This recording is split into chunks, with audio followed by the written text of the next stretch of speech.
प्रदीप भक्ति की आपण को स्वागत। आमर सनातन धर्म परंपरा रे घर को केवल रहिबार स्थान नुहे बरं एक मंदिर बोली मने करा जाए। आपण केबे भाबिचंदी कि घरे पड़िथिबा किछि पुराना भंगा जिनिस केवल घरर सौंदर्य को नष्ट करे नहीं बरं आम घरे नकारात्मक शक्ति को बढ़ाई थाए एवं मानसिक अशांतिर मध्य कारण होता है। तेणु वास्तुशास्त्र पारंपरिक मान्यतार एभली वस्तु को घरे न रखा भल बोली परामर्श दि जाए।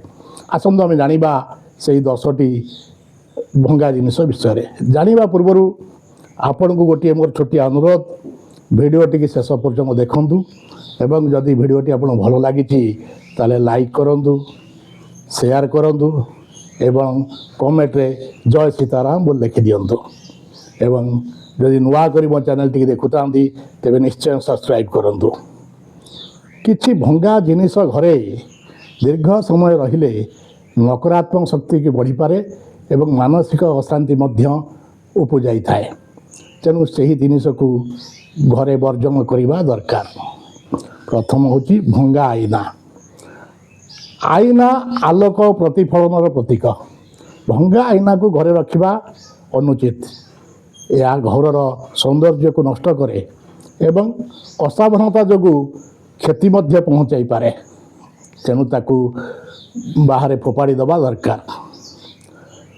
एवं भंगा देवादेवी मूर्ति किंबा फोटो धार्मिक परंपरा अनुजाई भंगित मूर्ति एवं छिंदा फोटो पूजा कर जाए नहीं। तेणु ताकू विसर्जन करी नुआ मूर्ति किंबा नुआ फोटो आनी स्थापन करी पूजा करंतु। बंद पड़िथिबा घड़ी घड़ी होची समयर प्रतीक।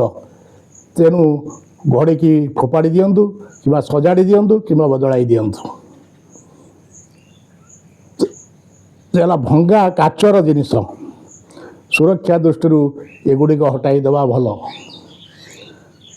फाटी जाइथिबा माटीर पात्र ताकू घरे रखिबा वास्तु अनुसार ठीक नुह।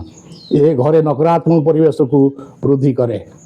तेणु भंगा चेयर टेबुल किंबा आसबाबपत्र एगुड़ा मरामती कर दियंतु नहीं तो बदलाई दियंतु। एगुड़ा घरे रहिबा भी खराब। छिंदा पूजा सामग्री छिंदा आसन पुराना पूजा वस्त्र एवं जो पुराना पूजा सामग्री ताको विसर्जन कर दियंतु। खराब इलेक्ट्रोनिक सामग्री अनावश्यक भाव एगुड़ा घरे रखु ना कि यह घरे नकारात्मक प्रभाव पकई थाए। भंगा झाड़ू को मध्य घरे रखु ना यह घरे नकारात्मक परिवेश सृष्टि करे। हाँ एवं फाटी जाइथिबा दरजा किंबा झरका ये गुड़ाक रिपेयरिंग कर दियंतु नचेत बदलाई दी नुआ लगे दियंतु। यही होची 10टी जिनिस जहाँ को आमे घरे न रखिबाटा होची भल। घर को सफा सुंदर और सुसंगठित रखिबा एक भल अभ्यास। वास्तुशास्त्र यही परामर्श गुड़िक पारंपरिक मान्यता उपरे आधारित। एगुड़िकर सार्वजनिक वैज्ञानिक प्रमाण किछि नाही। आपण निज विवेक अनुजाई यह ग्रहण करेंगे। जय सीताराम।